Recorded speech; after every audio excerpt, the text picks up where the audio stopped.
Maria, welcome back to No Apologies. In today's vlog, we're just going to take a moment to review where we're going and where we've been in these past few vlogs so that we can kind of keep the big picture in mind. So starting at vlog number 20, we began our series entitled The 6 Steps to Catholicism. And our goal was to show that by ascending these 6 logical and progressive steps, we can show how reason points out the truth of our Catholic faith. So we began on step number 1, which was that God exists, and we showed some rational proofs for belief in His existence, including the need for a first cause, just meaning that nothing is able to create itself, the need for a prime mover, for an intelligent designer. We also looked at miracles as a proof for God's existence, and we also replied to the objection that the existence of evil equals the non-existence of God. Well, from our first step, we went on to our second step, which was to show that man is immortal, meaning that he has a soul, which is a spirit, which is destined to live forever. And some of the arguments we used to show this included just the fact that the soul was a spirit. So by the nature of the soul itself, it's incapable of death and decay. And we also looked at man's built-in sense of moral obligation and our sense of justice and our desire for an everlasting happiness. And all of which, from these things, arguments can be formed showing the reality that man's life continues after his death here on earth, and that in the next life there will be reward and there will be punishment according to our good and to our bad. So then we pointed out that by acknowledging the first and the second step, it leads us to our third step, which is that man has an obligation to practice religion. So if we recognize that God created us, and if we recognize that we're destined to be judged by Him and to live forever, well then, by an act of justice, that means that we have an obligation to practice religion, which includes that we have a duty of prayer and a duty of obedience.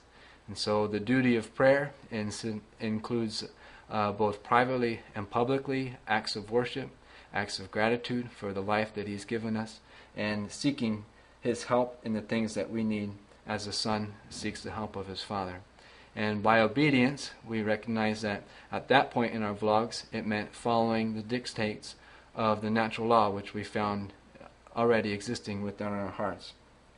And at this step, we also asked the question, well, okay, if I'm obliged to practice a religion, am I obliged to practice any kind of particular religion or join any kind of organized religion? Or can I simply pursue God as I see fit and as I would like? If you remember, our answer was that if God had never revealed a particular religion, then we wouldn't be obliged in any way to join any particular religion. But we pointed out that there are religions that claim to be a religion that is revealed by God. And since those religions do exist, it places an obligation on ourselves to examine the evidence to see if their claim is indeed worthy or not. And that brought us then to our fourth step, which was that Christianity is a religion worthy of belief.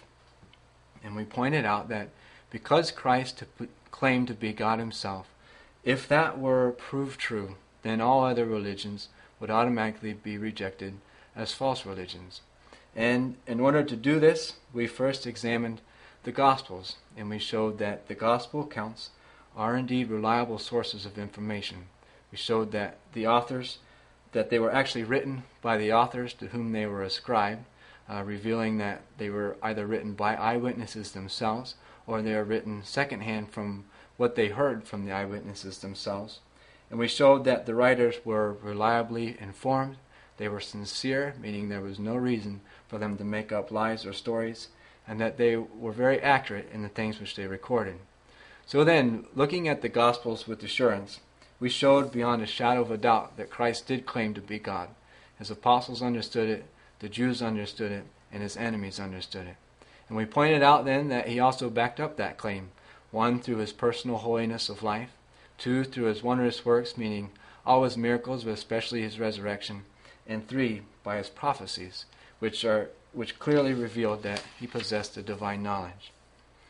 Seeing then that Christianity is the religion revealed by God, that brings us to our present point, which is the fifth step. And in this step, we want to begin to show that Christ, in revealing his religion, also founded a church, and that he intended all of his followers to belong to that church. But, says the searching soul, when I look at Christianity, I see many different churches. So, is there any evidence that would point to one particular church as the one church that Christ established?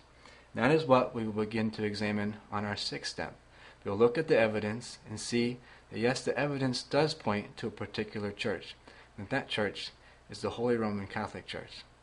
Thanks for joining me here on No Apologies. Ave Maria.